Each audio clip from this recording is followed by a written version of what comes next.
So we're moving on to finalize the discussion today on estate and family planning, something that we haven't hit on so much. Just want to go over some key numbers. Kevin, why don't you walk us through some updates and changes to gifting strategies and estate overall for 2026?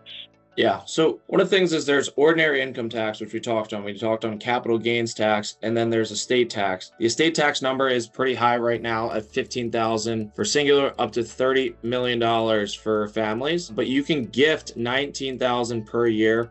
Again, this is typically later on in life, to give to grandkids, to support in different facets to your kids and your grandkids as well. But you're able to give $19,000 on an annual basis. That's not going to go against your $15 million. Now, this $15 million, 30 for a household, typically in the early 2000s was $1 million. So that number has then went up to 5 million, 8 million, has been continuously going up. And there was conversations for it to eventually offset and sunset and was going to go back down to 6 million.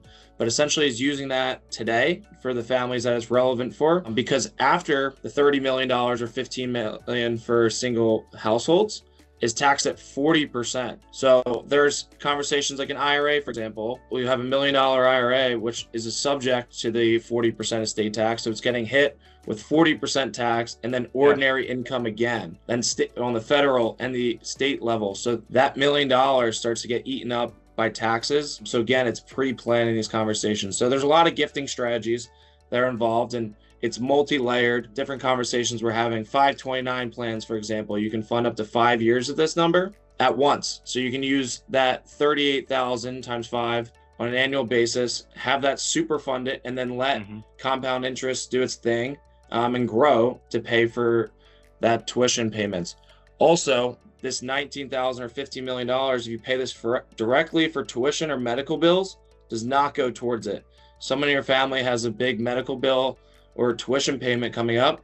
As long as you pay for that tuition payment directly to the university, that does not go against your federal exemption. So again, then there's a lot of different trust strategies, which we have to freeze dollars. I think that's probably for a one-on-one separate conversation for having those. But again, it's these conversations that you need to be having of if this, then that, and what makes sense for you, because you also don't want to overly gift. And then you got to make sure your cash flow makes sense for yourself as well.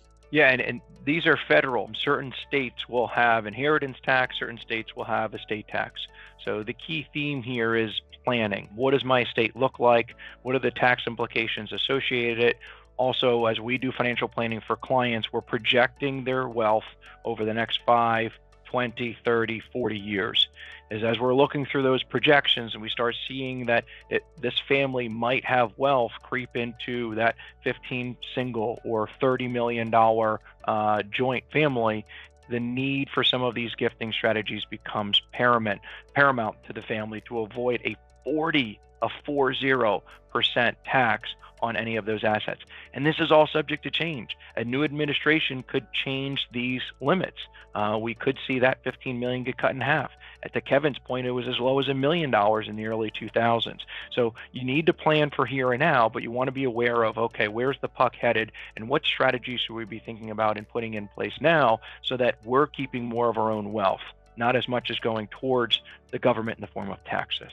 Kevin, there's one also really neat key item that I don't think enough families really think about and can utilize as a beneficial tool when they're thinking about their estate. And that's the step up in basis. This could be applied to an appreciated stock. This also could be applied to real estate. Why don't you walk us through how that works and where it could find its way in planning for families as you start thinking about the next generation? Exactly. And this is, us being in New Jersey, this is a big conversation for vacation homes and the Avalon, Stone Harbors, that 40 years ago, these houses that were bought for a few $100,000 are now a few $1 million. To sell that is going to have a significant amount of taxes. But if you die with the property, you get a step up in basis. There's a lot of, inheritance that we're having these conversations of what makes sense. But that property or stock maybe that you bought here in this example of $50,000 is now worth $500,000. You then, if you inherit the stock and then sell the next day for $501,000, you're only paying tax on $1,000 versus $451,000. So that is a giant difference. But again, it's what makes sense. Sometimes where the stock, maybe you gift a portion of it to a grandchildren, you see yourself living another 10 plus years, your grandkid might be in the 10% tax bracket then. So maybe you gift portions of that, they realize some gains, but it's thinking through it and having a plan around it. But again, this is something, it's a huge benefit for people to have as a step up in basis to create more family wealth for yourselves. It is coming up in real estate, and a lot of our clients that are retired or baby boomers, they still have parents that are alive, and those parents might have their house as their largest asset. And the question is, what do we do with that house? Do we gift it now, or do we essentially keep the house? Because it might be a PA resident. And in Pennsylvania, there's an inheritance tax of 4.5% for assets that pass down to children. So our clients are talking about their mom and dad that have a house in Pennsylvania. It's been highly appreciated. The question is, does mom and dad sell the house to us now, or do they gift the house to us now? Well, if they gift, that cost basis follows. The house was purchased for $100,000. It's now worth $900,000. If that gift is made, yes, that can now leave the estate of mom and dad. However, that cost basis follows. So that if our client sells the house for that $900,000, you're looking at a cap gain of $800,000. Otherwise, mom and dad continue to own the house. They pass away. It's inside of their estate. It's going to be taxed at 4.5%. But that step up in basis means that the children, yes, pay the inheritance tax, but now own that asset and can sell it without any capital gains.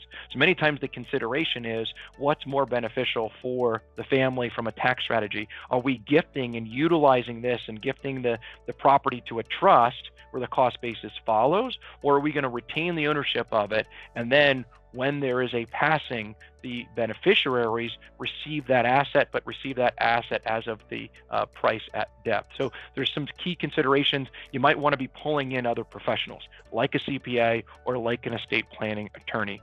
Just a couple things to keep in mind there.